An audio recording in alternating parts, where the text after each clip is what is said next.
From Washington, the McLaughlin Group, the American original. For over 2 decades, the sharpest minds, best sources, hardest talk. There's a world of investment opportunities out there. Spotting them takes experts on the ground, assessing potential firsthand. Templeton, a pioneer in global investing for over 50 years. Gain from our perspective. If. For such a small word, it packs a wallop. If I live to 100, if Social Security isn't enough, if my heart gets broken, if she says yes. We believe if should never hold you back. If should be managed with a plan that builds on what you already have. Together, we can create a personal safety net, a launching pad for all those brilliant ifs in the middle of life. You can call on our expertise and get guarantees for the if in life. After all, we're MetLife.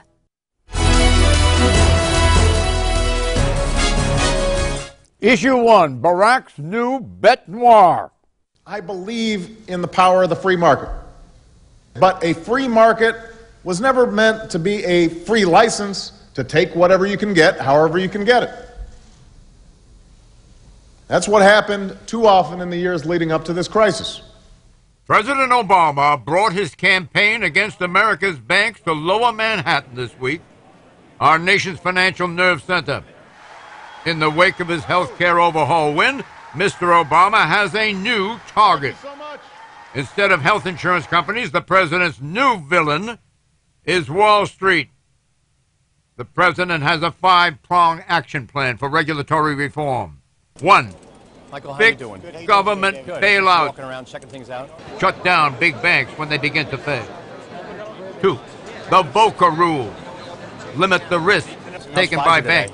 3.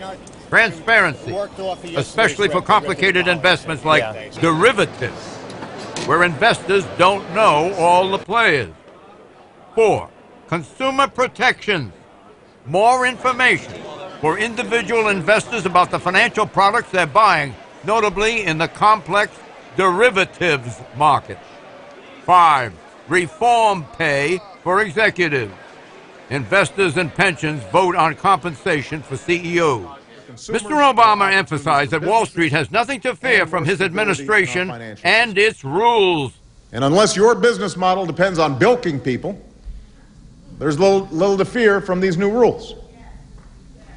So, hold on, Mr. President. Bilking? Bilking? Who, sir, is the bilker?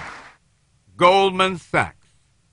The U.S. Securities and Exchange Commission, the SEC, chaired by your appointees, has fingered the 140-year-old titan of Wall Street, Goldman Sachs. Goldman was charged last Friday with misleading investors by selling investments that were designed to fail.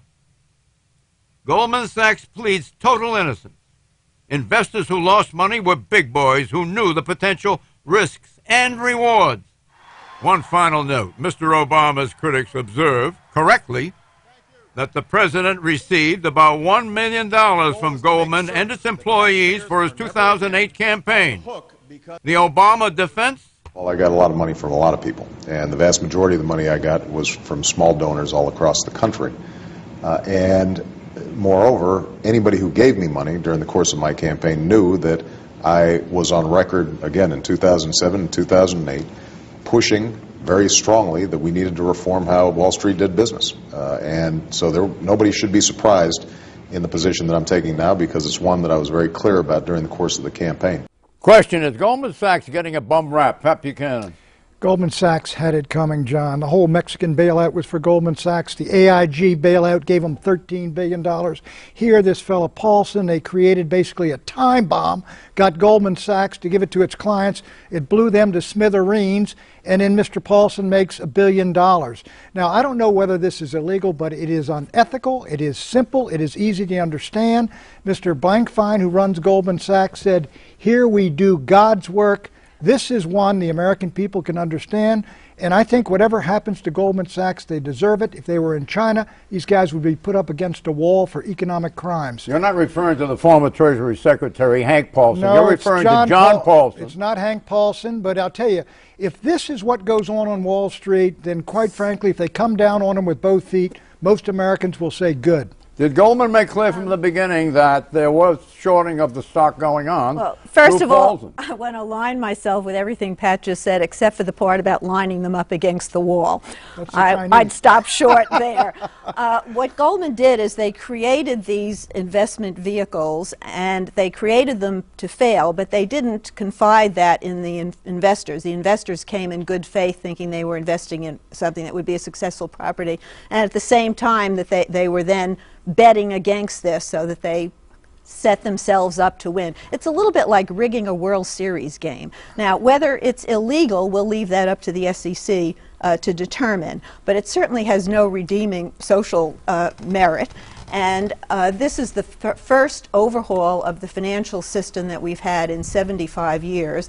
And for the U.S. to lead the way is important because we are in a struggle for international control of the monetary and financial markets. And the Europeans are going to battle us for this. So it's important that the President get this legislation, which I believe he will, to set some new rules of the road. Well, the last time I checked in this country, you were innocent until proven guilty, and I find it astonishing that people are willing to just assume the worst about Goldman Sachs. I'm not suggesting that they were angels, but this case needs to be adjudicated properly. I also found it astonishing that last Friday, the SEC dropped the dime on Goldman Sachs in the middle of the trading day. I don't think anybody has seen quite anything like that before.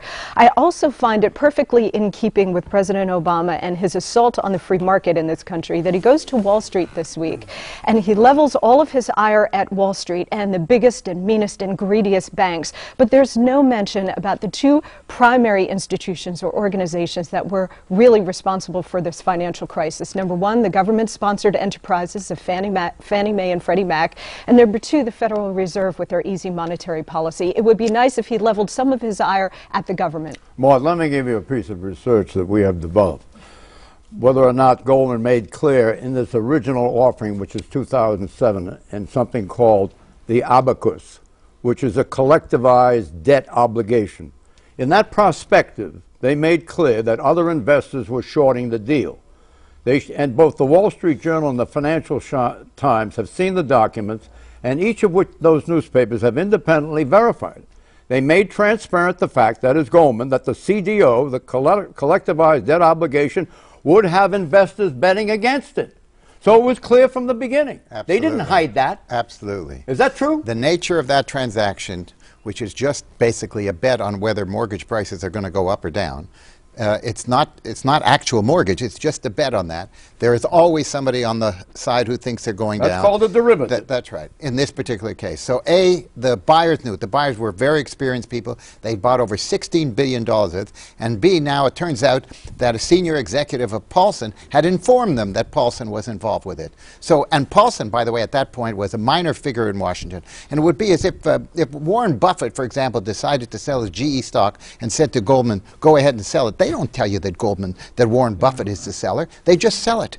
You know, that's the nature of that thing. So it is absolutely not the case, ever the case, that they talk about. You think that Eleanor's condemnation was over the top with regard to Goldman? Absolutely, because, excuse me a second, let me just finish. I just said there are at least $5 of buyers at that point for every dollar of sellers. Everybody wanted to buy those securities. Now, in retrospect, you're able to say was everybody who inspected? I'm not going to debate. I'm just debating this one point. I'm just going to debate this one point. Did anyone foresee a housing mortgage drop? Yes, Paulson did, and he was one of the few people who did. You don't mean John Paulson? You mean John Paulson? No, John Paulson. He was the one who did. Look, I have to say, so did I. But did Bernanke? No. Did Greenspan? Greenspan was pumping up the real estate market, was he not? Most of the investment community, most of the banks, and you would have said so, and I would have said so, that this is not going to spiral down. But John, at that point, nobody knew. Goldman Sachs has been in trouble before.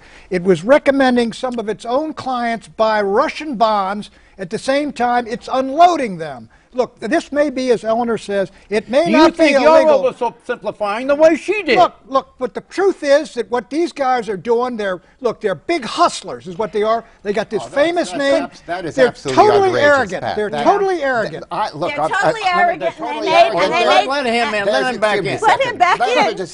Let me just say this, okay? Everybody knows Goldman Sachs on the street. They have an outstanding reputation. They may be arrogant because they're the most successful firm on the street. They attract the most talented people, and every firm that looks for financing would rather have them. Do you know anything about the Russian deal he's talking about? I have no idea about the Russian deal. Russian bonds. I thought this was the McLaughlin Group. This is Wall Street Week, a little island of defense for Wall Street. The rest of America looks at what went on and they place blame on the unconscionable risk-taking that these firms took. I'm not for destroying Goldman, I'm for punishing them. And frankly, all they'll take is a little nick on their bottom line. But the point is setting all of this into the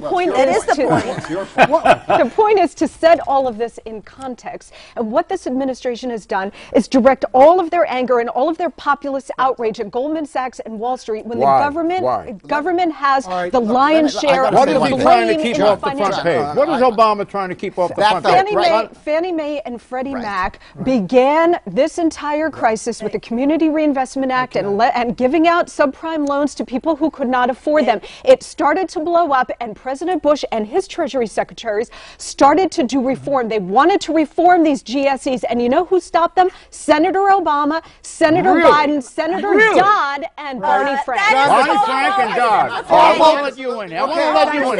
I want to let this Paul Volcker. Paul Volcker is quite a man. Paul Volcker is, I think, quite an individual. I think he's as responsible as Reagan for the success of the 80s. He says, look, 1950s and 60s, we didn't have all the derivatives, CDOs, and the rest of this stuff. We had a good economy. What is the social benefit of what these guys are doing who took down the American economy almost to disaster? The financial. Go ahead. What caused these bonds to go down in value was the collapse of the housing market. What happened to the housing market? We had a bubble in the housing market. What created the bubble in the housing market, particularly in the low end of the housing market? Let him finish. It was Fannie Mae and Freddie Mac who did it, and the FHA who did that. Just a minute. That's what caused those securities to go down. That's the underlying cause. Everybody was buying those securities because housing prices were going up in a bubble. That bubble was caused by the federal government doing what they did. Yes, my turn. Fannie Mae and Freddie Mac rode the bandwagon that all of the private equity firms started. They got in on the subprime mortgages, and then they securitized them and they sold them, and they had no skin in the game. That's where it started. You can't blame it all on the two government entities. And frankly, let her finish quickly. And frankly, the Republican Party is going to run to back this legislation on Capitol Hill because their base is furious at Wall Street. Exit their base is right. Senate Majority Leader Harry Reid is forcing a vote on Monday, this Monday, to put new financial regulations on Wall Street. Will the Goldman wrap boost financial restrictions, or will it work to defeat them? It has greased the wheel on this baby. It has gone right through. Republicans are in full retreat. It's demonizing the financial world, which the American public is very responsive to, and that's what's going to help get it through. Yeah. Well, look, essentially this is an executive branch power grab. You're going to have the executive branch, the Treasury, the FDIC, and the Fed grabbing control over credit allocation and the rest of it. Big mistake. Laissez-faire days that led us over the cliff are over. Mort is not all wrong. Let me say that. The government had a huge role in this. That's what started it, Pat. That's what started it. Excuse me, it is what started it. That's what started the housing bubble. Because I think they're all at fault. You defend Goldman Sachs. I think Goldman Sachs, everything I said is true, but what he said is true also. What about this legislation? Well, I think it's definitely going to get through. I'm not saying it's there are a lot of stuff in which I agree. I think there should be higher equity for the banks. There should be lower leverage. There should be a market for derivatives. That's one thing. It's another thing to who to blame it on. It is the Congress. What do you think of Blankfein's legal team with Larry Craig in there? Greg Craig. You know, I'm sure there is. I'm sure he's a very good lawyer. He was going to be and he was in the White House. He's got top legal counsel. Yes. He's got his dander up, doesn't he? Who does? Craig. Craig is not exactly happy with the Obama administration. No, but certainly Goldman Sachs is. They'll fight that out in the legal arena, but the point has been made that the kind of behavior that they engaged in is over the line. I'm talking about Blankfein. He's fighting mad. Of course he's fighting mad, because you can disagree with whether or not this should have been appropriate transaction. That's a reasonable thing to. You know what he said about Obama? It is not civil fraud. That is an outrage. He said Obama's actions are bad for America. Do you think Obama's actions are bad for America? Goldman Sachs is not America. Goldman Sachs is not America. I'm talking about what he said. All right. Well, I want to hear what you say about that. What he's saying is that the financial system should not be jeopardized irrationally and for political reasons. The financial system is the blood supply of our economy. You don't think that's going? You don't think in the final analysis that's going to be concluded by both the American people and the Congress? I doubt it. This is a populist issue at this stage of the game, and I understand the politics. Can it be defeated? I don't see how it'll be defeated. I think it can be defeated. Issue 2: Divas come together.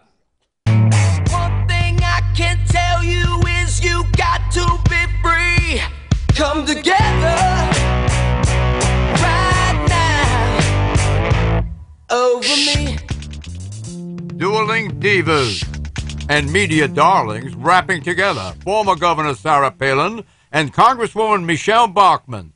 This fireball, she is not afraid to stand up with that stiff spine, and I think she notices too that as her spine is stiffened, it sure makes the rest of us be inspired. She did a wonderful job, I think, as the vice presidential candidate, and I think the world is her oyster. If she wants to run, I think that she has tremendous support from the American people. Both political figures are favorites of Tea Partiers. Republican Michelle Bachmann is up for re-election for a third term in Congress from Minnesota. Question: Now, the Tea Party is looking for a national leader. Eleanor Cliff.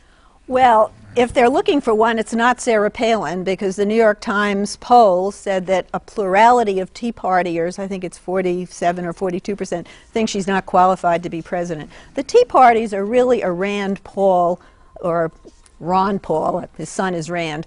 It's a libertarian movement, and they kind of naturally recoil from the notion that they have one particular leader they're following. But I think it's become evident that they're the foot soldiers of the Republican Party, and Newt Gingrich has said that they're the activists or the radicals within the Republican Party, and I think the chance of them voting for any Democrats is like nil. I mean, they're Republican adjunct. First of all, the Tea Party is no longer a movement. It actually is now mainstream American. While 60% of the Tea Partiers, or those who sympathize or agree with what the Tea Party stands for, i.e. limited government, control spending, reducing the deficit, reining in the national debt, 60% of them do lean Republican or are Republican, but 40% of them are Democrats and independents. And the reason you've got this great feminine force here with Sarah Palin and Michelle Bachmann is because those two have essentially taken modern feminism and turned it on its head. Modern feminism said you can have it all. You can have a great career and be accomplished and have a family as well.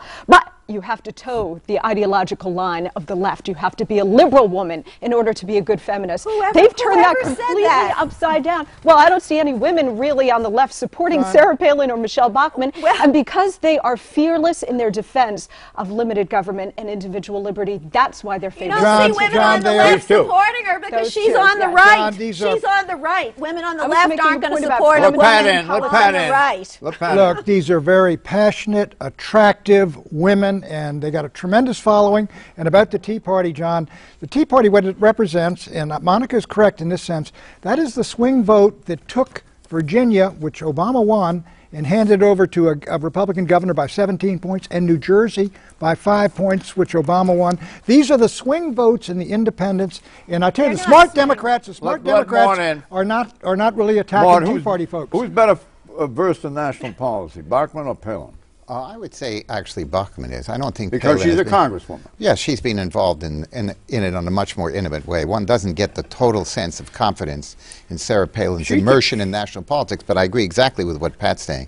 There is a huge swing. This is the way Bachmann described the Democratic monopoly on power in our government today. Control of the White House, House, and Senate. She calls gangster government. What do you think of that? Again, I think you think in terms of John Dillinger? No, I think that rhetoric is completely misplaced. I don't know who they think it's appealing to. I can't even imagine that most of their people like that kind of language. It's just unnecessarily, arousing. The notion that the Tea Party is a swing group of voters, the wins in Virginia and in New Jersey, neither of those Republican candidates had Sarah Palin in to campaign for them. She's a force in the primaries when the Republican decides between the right and the far right. What about Massachusetts? What do you think explains that? What explains that is that Scott Brown adopted the Tea Party because he liked the energy, but he's not going to their events. He's not a Tea Partier. He's a senator. What do you think of? But he's not a Tea Partier. What do you think of Al Capone, Bugsy Siegel, John Dillinger? What do you think of all that reference? Gangster government. Well, does that sound like Bachmann? What Michelle Bachmann was saying, what her point was, and maybe the language wasn't totally appropriate, but what her driving point was, is that this government is not being responsive to the majority of the American people, and you saw that evidenced in the healthcare debate. You saw it evidenced over the economic stimulus. The American people are speaking out, telling their government, hey, rein it in, rein in the spending, start lowering our taxes, not raising them, and they're not being... Exit question. Is a Palin, Bachmann ticket plausible, or is it conservative fantasy? Pat? It's a little bit of a reach right now, John. I do not think we're going to have a Palin-Bachmann ticket. To quote Jonathan Capehart, who's been on this show, Washington Post, they're the Thelma and Louise of politics, and they'll take the Republican Party right over the cliff. As a conservative, John, I might luxuriate in that fantasy, but is it probable? No. But I think I think they are very strong forces in the conservative movement. Yeah, but who's going to end up in the dominant position if that's continued to be brooded about? Is it going to be Palin, Bachmann, or is it going to be Bachmann, Palin, in that order? No, I think Palin has still got much more national recognition and appeal. You don't think Bachmann can catch up? Anything is possible with Sarah Palin. Don't get me wrong on that. Well, she's also experienced more in national policy. And she's been speaking a lot, but I must say her voice has gotten to be a little bit more shrill than I think is... Katie Couric is Don't you think? It's the rally speech problem. Issue 3, salt in the wound. The single most harmful chemical in our food supply. Americans consume 1.5 teaspoons of salt a day, more than double the recommended maximum intake. Why so much? Because most processed food already has a lot of salt in it. 80% of American salt intake comes from processed foods, soups, cereals, restaurant food. Experts argue that more salt increases the risk of high blood pressure, strokes, and other problems. Simply, when you absorb extra salt, you also absorb extra water, and that has to go into the same circulation. So the pressure increases, and that pressure can damage the heart, the brain, and the kidneys. The Food and Drug Administration is working on a strategy to reduce the amount of sodium in all processed foods. Critics say that the government's involvement symbolizes yet another effort at establishing a quote-unquote nanny state.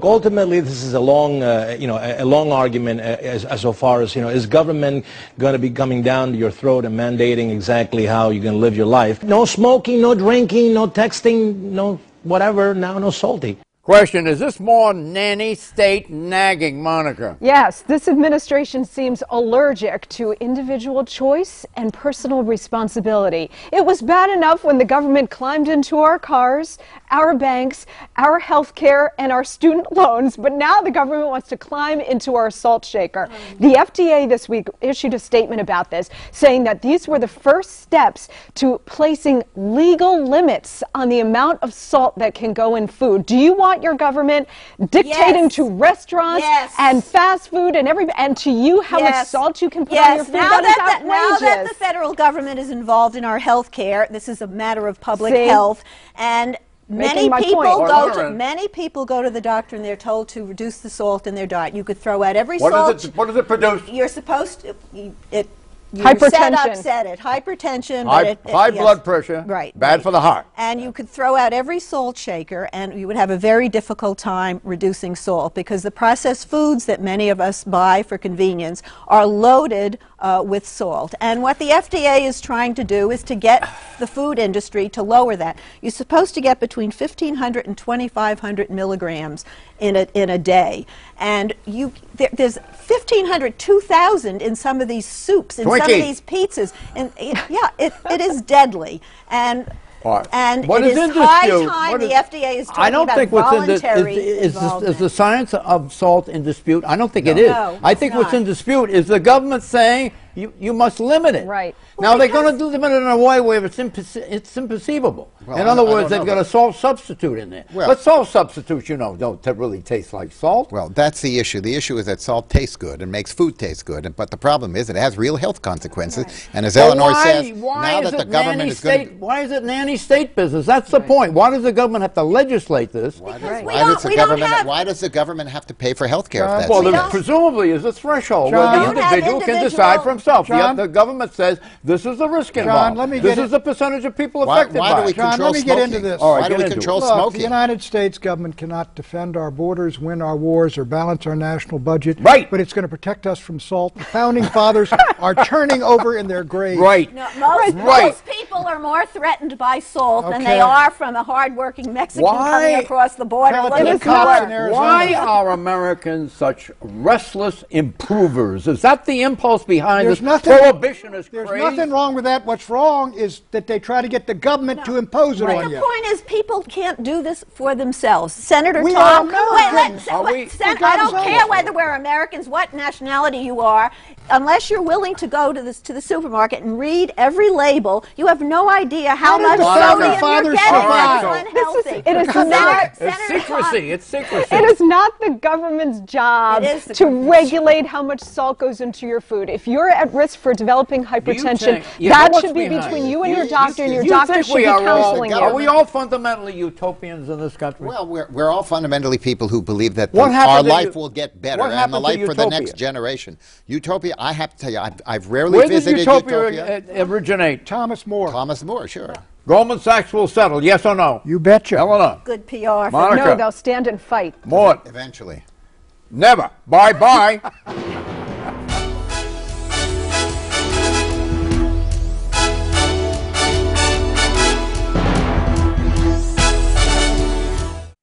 Somewhere in America, there's a home by the sea, powered by the wind on the plains.